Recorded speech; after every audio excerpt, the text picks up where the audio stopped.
Welcome to Dodgers Dogs as part of the Dodgers Daily Network. Casey Porter here, joined by just recently promoted grandpa, right? Is that what your mug says, Coach? Well, it's been 3 years, but I got my second one here recently in July, our grandson, yes. Okay, nice. Hey, repping the shirt this morning, right? Yeah, I got the Dodgers. Yeah. Oh, yeah. Oh, yeah. That's got drip, Coach. That's got drip. Oh, yeah. Always got some Dodger stuff. Absolutely. Well, what'd you think? Fanatics.com loves me, so. Yeah, nice. What'd you think last night? It was pretty. It was mapped out well, and everything stayed on script the entire night. I mean, it was like everything just literally went into place like it needed to, and it was just a good night.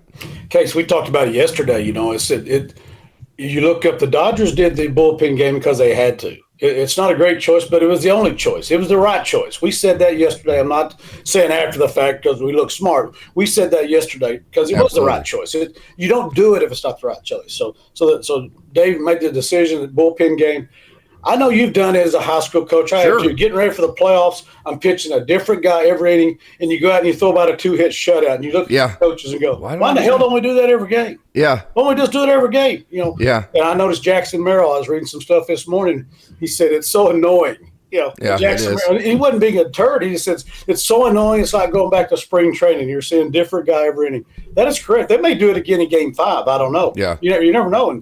And those guys will be ready to go again. It was a great orchestrated by Dave and the pitching staff and everybody orchestrated the thing. But the guys still have to go out and produce. And those guys have been nails all year, and they go out there and nails again. Throw a shutout against a great offensive team, and the Dodgers came through offensively, and it was just laid out. I don't know exactly what their plan looked like on paper, but it had to look like it was pretty much laid out perfectly.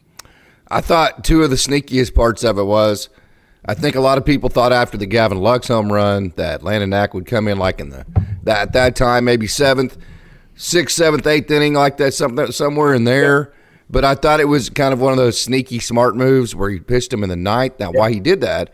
Because the 9th inning at that point was actually the lowest leverage moment of the night. Yeah. Because if it's the 7th and it's, say, 6 or 7 or 8-0, and Landon goes out there and gives up a 4 spot, now you're like, well, damn, man, now it's 8-4. This is game on, that kind of deal, right? Whereas if you wait till it's the 9th inning and it's 8-0 in the 9th, literally he goes to the mound thinking, well, hell, I just got to give up 7 or less, right? And I'm fine. So that made it very low leverage for Landon Knack. And then also, I thought it was brilliant when they pitched Michael Kopech. You know, Michael Kopech has great stuff. You got to get an inning out of him. But we know he's wild, and if he comes out and he gets wild, then you can bring somebody on top of him. And if he gives up a couple of runs because he's wild, it's not drop dead like it would be in the 8th inning. So I thought those two moves there, as great as all the moves were, those were kind of just sneaky smart. It'd be just like for Dave Roberts, to all the heat he's taken all the years for the playoff failures, that maybe this year's the year where he come with nobody expects. Everybody thought they were dead after the other night. Nobody really expects them that he's orchestrating this thing, that maybe they make that run. We can't look that far ahead. I'm not going to, but just think it out loud. But it was a tremendous way of handling the pitching staff. It's great for Landy to get his first plaurplayoff inning in there, hit 8-0. He comes. He looked good. So proud of him. He looked relaxed. He looked good. So they got confidence going into Game 5. Every man up. You know, all man the same way for the Padres. So Landy got an inning in with not a whole lot of pressure on him. But I'm like you. Until that game is over, even at 8-0, I don't feel totally comfortable because the Padres, like the Dodgers, can throw a 3 or 4 spot up like that. We've seen them both do it. And, you just never know. It doesn't take, a couple of things happen here and there, and all of a sudden a guy bangs one. The Dodgers are the same way. Padres are that way. So that's even more impressive how the bullpen performed, that they were able to go 9 innings and shut out that team. I know it's frustrating. Like Jackson Merrill said himself, it's annoying. You walk out, you can't get used to anybody. It's a different guy every time you walk up there. So they may go with it again. Who knows? Maybe Dave will use it for the rest of the playoffs and just roll through it. I don't know.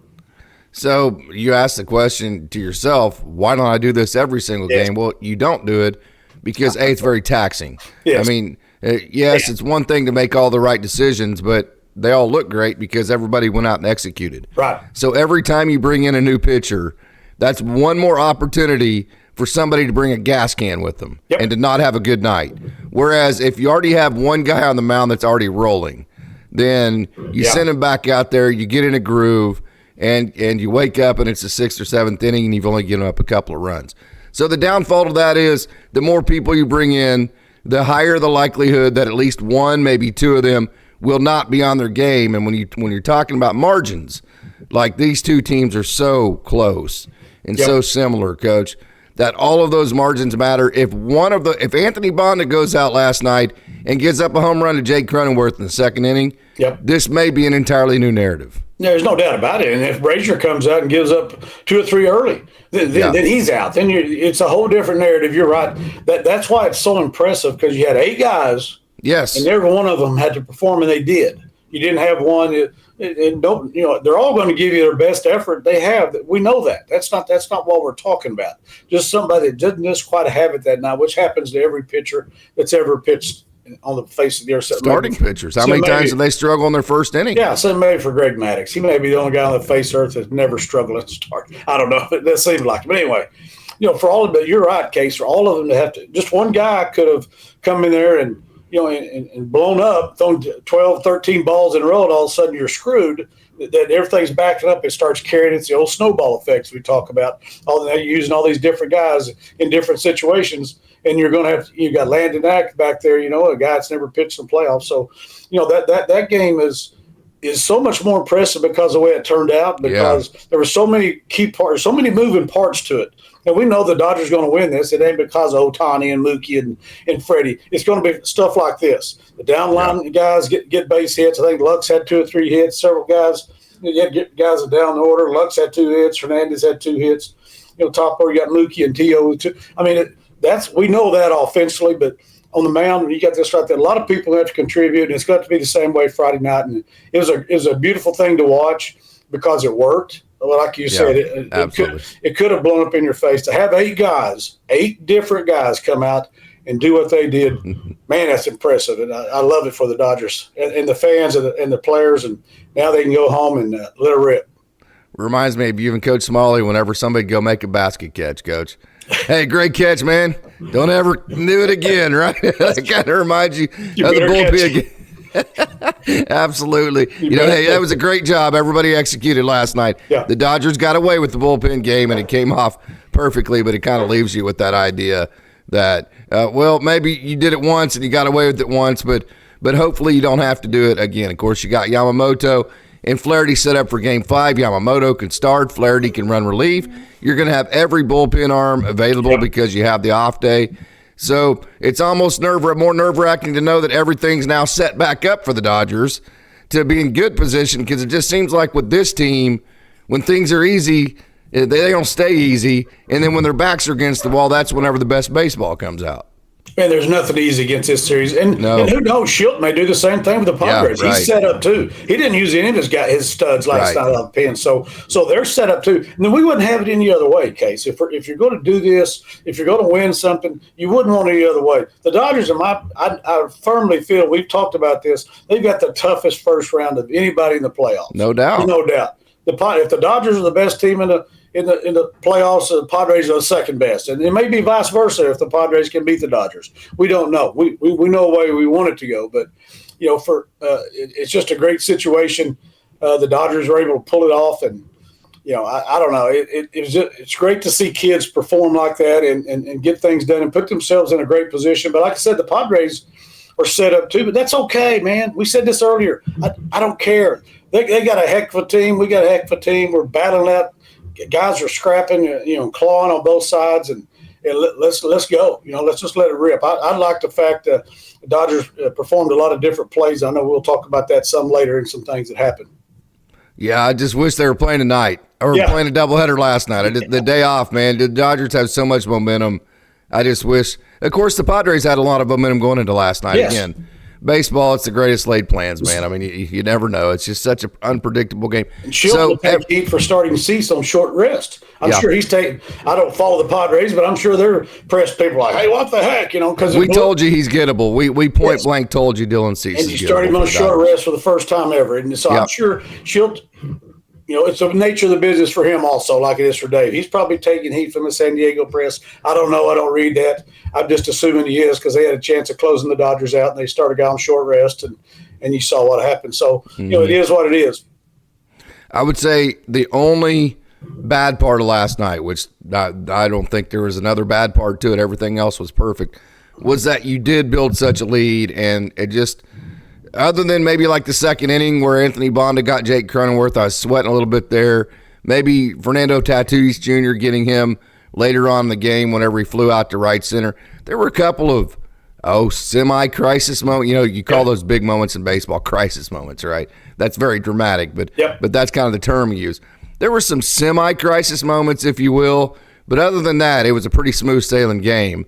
So smooth sailing that you mentioned maybe the only downfall to it was that Schilt was able to map last night's game thinking about Game 5. Yeah, he had the luxury of doing that. Dave didn't have the luxury of doing that. So yeah, he set himself up. They're set up pretty well. I guess Darvish should be on good rest. I mean, he's got 4 days. He's got his 4-day rest and whatever. He is what it is. But I like the Dodgers' chance at any time. But yeah, he was able to stay away from his big dudes. So. Who knows? He may pull the same thing out. They'll start Darvish because he was so good last time. He's on full rest. So, but they're set up too, just like the Dodgers. That's great. I love it. They got to throw to our guys too. So, we got some guys that can swing it bat a little bit. Some of them up and down the lineup that are doing good things. So, it's where it should be. Two great teams going down to Game 5, and I found it interesting when I started looking at the stats. How many Game 5 the home team has lost. Yeah, that's an interesting stat. You wouldn't think in this series case. There's no doubt. I don't think the home field advantage means anything for either one of these teams. It hasn't. They're both so good. They both got a blowout and a close win on each side. They both got 2 wins, one blowout, one close win, and they've done on each other's field. It doesn't. I mean, it's great to be at Dodger Stadium. Hopefully, some of our fans will act a little bit better. Whatever, that's no big deal. I mean, to me, because I'm not there, but somebody was probably taking care of that. But it doesn't matter what goes on there. What's going on the field is a wonderful thing to watch, and it's been set up real well. But there's. I don't know how you pick a favorite in this thing, because, I mean, Darvish, stuck it to us the last time. They got a great team, and, who knows what we're going to do there. But the great fact is, hey, so you're saying there's a chance, we got a chance of winning. Like we said yesterday, the Dodgers goals are still in front of them. Everybody's ready to, jump off the ship yesterday. We said it on our show yesterday, win this series. You want to be a World Series champion? Nothing has changed that as we speak again today.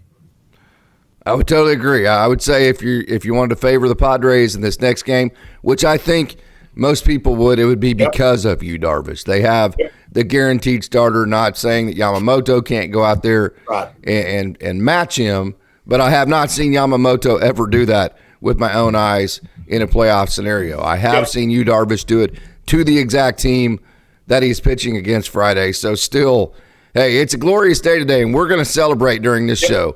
We are going to think about Game 5 and all that, but for right now, we're still celebrating. We're still within that 12-hour, 24-hour window of celebrating last night's game because it was gritty, it was well executed, it was well managed. How about the top of the lineup, Coach? 5 for 13, 3 RBIs. Middle of the lineup, which Smith and Muncy is who hasn't, because the Tommy Edman was in that middle of the lineup, but I'm including Smith and Muncy to the middle of that lineup. 2 hits, produced a 2-run inning when Max Muncy got the double down the right field line. Will Smith hit the home run. And then how about the bottom of the lineup, Coach? They set the table, they drove in runs, and then they executed, as you call them, winning baseball plays. Gavin Lux, 2 hits. He had the 2-run home run, or he had the home run, the 2 hits and the home run. Yep. And then, obviously, Tommy Edman had the best play in baseball where the first and third bunt, the first baseman can't crash. So if you just bunt it hard down the first base line, there's nothing the defense can do because the first baseman can't move in on it until after until after the pitch is thrown, because otherwise the runner can steal second base. So you score a run there, you move a guy into scoring position. Best play in baseball. Kike had a couple of hits. Yep. So the top of the lineup, the dudes were the dudes. Middle of the lineup, you had some thump, which is what you needed. You had a double and a home run. Bottom of the lineup, you had great execution. You had base hits. the icing on the cake was you also had a home run. It was a great night. It was a great night up and down the lineup. I'm not going to get into Chris Taylor bashing. He had a rough night, 0 for 4 with 4 Ks, but it is what it is. It's the way the lineup performed yesterday. They were able to overcome something like that. But I know we tried. I'll say this: the 0 for 4, whatever, hitting the baseball is hard. Yep. Get your damn bunt down, man. Do the same thing Tommy Edman did. I would be less likely to talk bad about him if he could at least execute the fundamentals of baseball. I just started to say earlier in the game, I texted probably you, and I know I texted my brother going, the pitch is up under his chin, tries to bunt it, fouls, can't get a bunt down, ends up striking out. But it was first and third and 1 out. We were trying to do the exact same thing. Same thing Edmund did. That's a great call by Dave. Hey, yes. You got a guy that hits 200. We're going to go for it. Couldn't get the bunt down, ends up striking out where Edmund was able to do it later. So, no, I agree with you there. I don't care. You swing and miss. It is what it is. He's going to give you everything he's got. I know the young man's not trying to strike out. It just is what it is, but you got to get a stinking bunt down. You're a Major League Baseball player. Get a bunt down. That's all you have to do. So that was the one downside to me. Edmund showed later how that's supposed to be done. But the lineup, like you said, up and down the lineup, that's the way this team is going to win. You're not going to win, with just your studs, your bell cows, your dudes, however you want to call it. Everybody has them. The Padres got them too. Mm-hmm. But to be realistic, we know Tatis is hotter than anybody on the face of the earth right now. He can go cold too. He can go cold too, and they got guys that can get hot too. What have you. But the Dodgers are the same way. You can go out, Luck, Smith, and those guys can throw up a 2 or 3 hit game anytime, and you know what the guys at the top of the order are capable of doing. So it's a good, the teams are so similar offensively that it's scary. They're both so good offensively. So it's going to come down to how the pitchers perform on Friday night. I think the worst part of the Chris Taylor at bat where he couldn't get the bunt down was that by allowing him to swing away. We saw this just, a month or 2 ago when he came in and pinch hit. Was that by swinging away, now we risk the opportunity of Shohei Ohtani not coming to the plate. Yep. Because by swinging away, now the double play is in a possibility. And if you hit into a double play, Shohei Ohtani doesn't hit, right? Which he got to hit in that at bat. So that was the worst part. And then also just to say, hey, man, if you can't hit, whatever, it's a hard game. I get it. Yeah. But you've got to at least be able to do something. Yeah. You can't just be a guy that just strikes out and we say that's okay. Be able to, like Gary Ward said, if you do one thing better offensively than anybody else on the team, I can find a role for you. So if you can't hit, learn how to bunt, learn how to walk, something. You got to be able to do something, right? I don't want to bash the guy the whole show, but then later in the game, the ball hit the dead center field. He kind of turns around like it's going out, looks at it, and hits about 3/4 of the way up the fence. Kevin Kiermaier, yes. Yeah, I'm getting ticked off going, well, that ball should have been caught. That's not a routine play. For a Major League center fielder, it is a play. It is a routine play. Not a routine, but it is a play that they make. I know Padres made it earlier. They made some catches like that. I'm not trying to compare the guy, but sure. But Jackson Merrill made a nice play. Jackson Merrill made that play. Yeah, he made the same play going against the wall there, whatever. Then, of course, I didn't want to – I'm not going to turn this into a bashing deal, but then I'm sitting there going, like you, I you can't get a bunt down. He struck out 4 times. At least make that play right there, Of course, the Dodgers had the lead, whatever, but you never know. A 3 or 4 spot pops up, which they're capable of doing. Then we got a whole different ball game. They could do 2 innings in a row. They're that good, just like the Dodgers are. Yeah. You're being nice, Coach, man. There's no margin for error. I got you. I think Kevin Kiermaier, that's why I thought they would put him on the roster as a 14th position player. I know he had the dislocated ring finger, but I think they could figure out a way. That's on it. I think they could figure out a way to get that figured out. He wasn't going to have to hit or anything like that. Late game defensive substitution or whatever. I thought that situation reared its head last night. All for a guy in Edgardo Henriquez that you're not going to throw unless the game's already out of hand, of which you already have Michael Grove to be able to throw those innings. So I thought that kind of brought that situation back up, Coach. But, we talked about the one, probably the only, maybe tense moment last night was the Anthony Bonda matchup with Jake Cronenworth, of which if Jake Cronenworth steps into one right there, it's game on, no doubt about it. Yep. But after the Padres squandered that opportunity, the Dodgers turned right around and scored 2. And as a manager, whenever you have all these chances to score and the other team's throwing this funky set of pitchers out there and there's really no game plan, you don't know what to tell your kids because the game plan, there can't be a game plan because it's constantly changing. And then the other team answers and scores right behind you, squandering an opportunity. That right there is a gut punch. So that was a big turnaround. It's like a boxer. I swing and miss, and then you throw one, hits me square on the nose. It's the same type situation. Yeah. You squandered your opportunity. I landed mine, and all of a sudden, then I said it's a game of failure, game of success, however you want to look at it. Mainly, it's a game of failure in that situation. You failed to get anything right there. The Dodgers come back and punch you right back in the nose. But that's the way it's supposed to be. That's what everybody strives for. Everybody that's ever played baseball, coached baseball, that's what you do. It's the up and downs of that thing because it is a game of failure, and how you deal with that is going to determine how successful you'll be. Kike Hernandez, Coach, I'm going to say it point blank. Coach Barrakoff, if he listens to this, he'll do one of these, right? Yeah. He needs to play every inning. I don't care where, third base, first base, center field, somewhere Kike Hernandez needs to be in this lineup. Well, he's a proven playoff player. I mean, think about what you want. We all know the guy's case. We used to call them 4 o'clock All-Americans in the batting cage.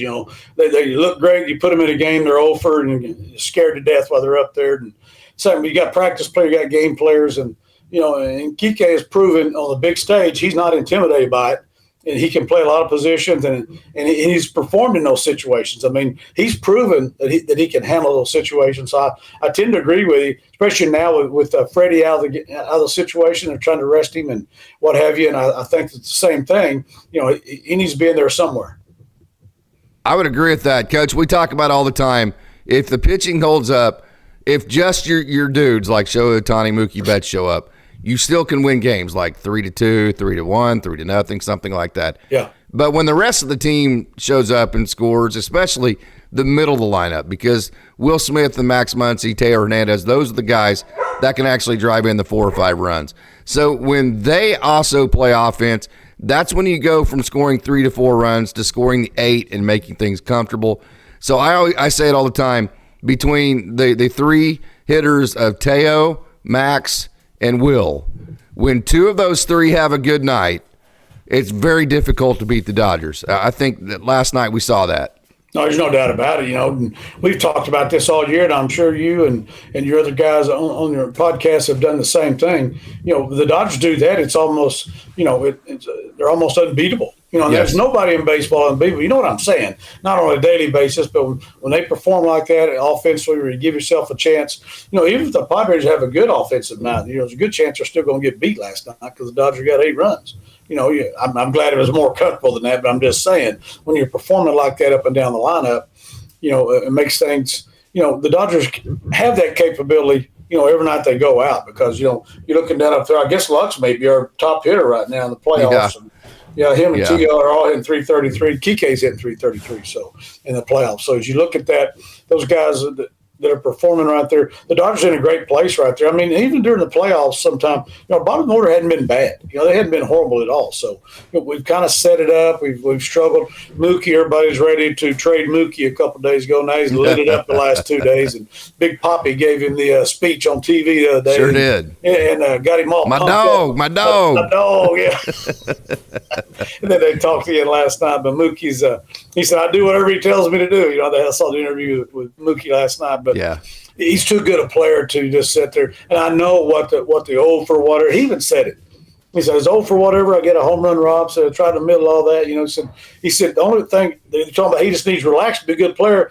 And he said, it's it's kind of a catch-22. Yeah, I'm relaxed, but I'm 0 for 23. Yeah, right. It's bugging me. Yes. It makes total sense. He's 0 for 23. And everybody wants it to bug him. That means you care, right? He said, I'm not helping the team. That's what's bothering me. Not my batting average. I'm not helping my team. That's what bothers me. So he's come to life here in the last 2 games, and all indications he'll continue to do that. And the Dodgers are in a great situation, playing at home, Game 5, and the team's performing well. So it couldn't be in a better position. Alex Vesia, I thought that was a turning point too. We mentioned that a minute ago in our show. But the dude comes out, he gets out of his 3 outs in 12 pitches. I mean, It was a real simple inning for him. and just using your eyes, and then analytically you're thinking, okay, well, somebody's going to have to go multiple innings. Boy, he sure looked good right there. Got to bring Alex Vesia back. And really, in my mind, and I have receipts on this on Twitter, I'm thinking, yeah, it looked like that, but what I'm just telling you, Alex Vesia is so emotional. He's going to get in that dugout. He's going to feel the environment. And I worry about him coming back out and being able to reduplicate the composure that he had. And he wasn't able to. He came out, and the first two guys got on. He wasn't in the strike zone. Yeah. And so I thought that was interesting that Dave stuck with him. That was an absolutely gigantic strikeout to Higashioka when he threw that slider. And then he got Luis Ariz.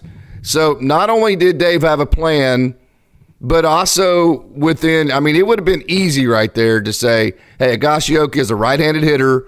Alex Vesia has let the first two guys on. Evan, come on, big boy. Yeah. But he stayed with the matchups. He wanted to get Vesia through Ariz and then bring Evan Phillips in, because at that point you didn't know that you were going to throw Landon Knack. You didn't know what the lead was going to be. You probably thought you were going to need probably 2.1 innings out of Evan instead of 1.1.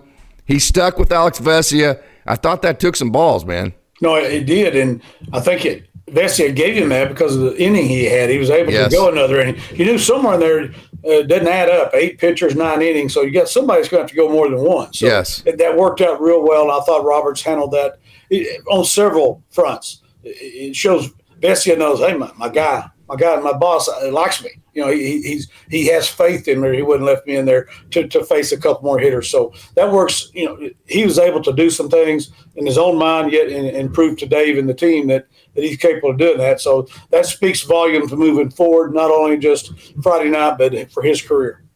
We've had several different discussions of who the A-team arms are. We've said that Daniel Hudson, Anthony Bonda, they're kind of the second round of A-teams. But when you look at the game last night, I thought whenever Evan Phillips did come in against Tatis, when he threw that first slider, sweeper, whatever you want to call it, and it landed, you're like, oh, okay, Evan's got this. No big deal, man. I mean, it's like he came in and just threw that perfect first pitch.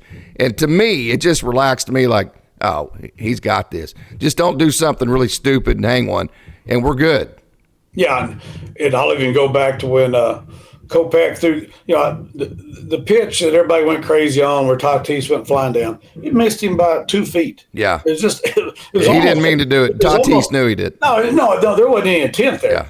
He goes down like it's right under his chin. You watch a replay, it's like 2 feet away. It's almost in the strike zone. It's just way up high. Yeah. So he goes back there, and Tatis didn't make a big deal out of it. I mean, he didn't show his rear end there. He understood the guy's not trying to hit him. He should have known the other night we're not trying to hit you when we're behind either. Especially when I hit you in the leg. I'm not. But anyway, that's a whole other story. That's past history. It doesn't matter. But that's great for the bullpen to perform like that and to get things done. Like you said, when you come in through that sweepers or the sliders, okay, that looks pretty stinking good right there. And again, it's a new arm. Tatis hadn't seen him in a while.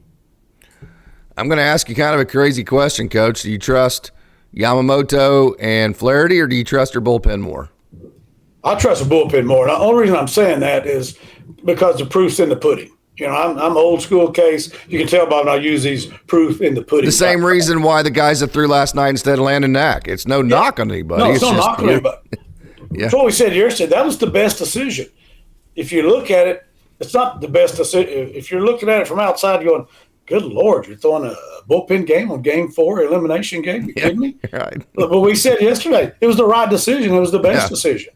So, yes, I would say that. If they're all healthy and ready to go, I would say that. But, you're going to have to get something out of those guys. I mean, it's every man up. You need to get something out of both of them. But I don't know, based off past history, they haven't proven that at all yet. So, against the Padres in this series, they may come out and light it up, both of them. So you have a couple of options for Game 5. Okay. One is you can throw Yamamoto, Flaherty, and then maybe one of your relievers or maybe none of your relievers, so you can give the game to them.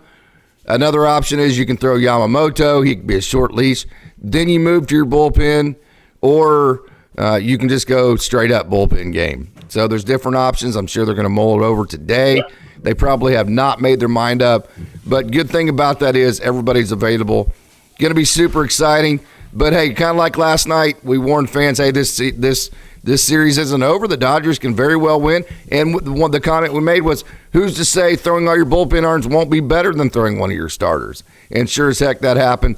So kind of on the reverse of that, hey, we're feeling good this morning. This is going to be hard as hell to finish out the Padres, though. This game 5 is going to be so hard, Coach. There's two great teams here, Case, and they're both set up for whatever they've got to do. Yes. Like you said, both managers, Shildt and Roberts, they're going to have a quick hook.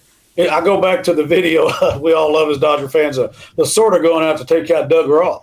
And he's telling him how good he feels. I don't get an F. He gets don't give a F. I'm the manager of this team. I'm the manager. I don't give a F how good you feel. He just gave up 2 bases. That's in the playoffs, so probably against the Yankees, probably a World Series game. But anyway, it's kind of the same thing. Shildt and Roberts both going to have a quick hook. Something don't look good, I got to go. I got to go. It's an elimination game, winner take all. So both managers are going to have the same mindset. We're going to put the dude in there. If he's rolling, let him keep rolling. If it doesn't look good, somebody else is coming right behind him. So, that's great. And it's going to be hard for both teams. The Padres are going to feel the same way. It's like getting that last out. It's so hard sometimes. Whoever wins this, Case, look around.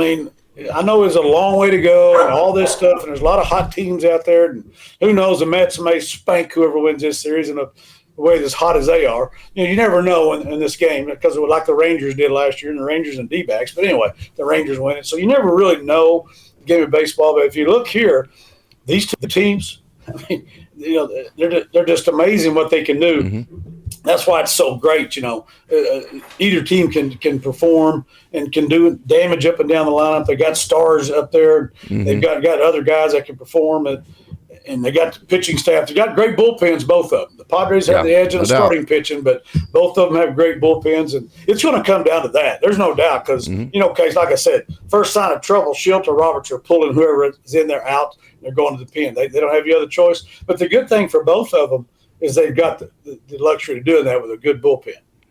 The Dodgers dogs have officially put Daddy on the 30-second countdown, Coach. But I do have one question for you.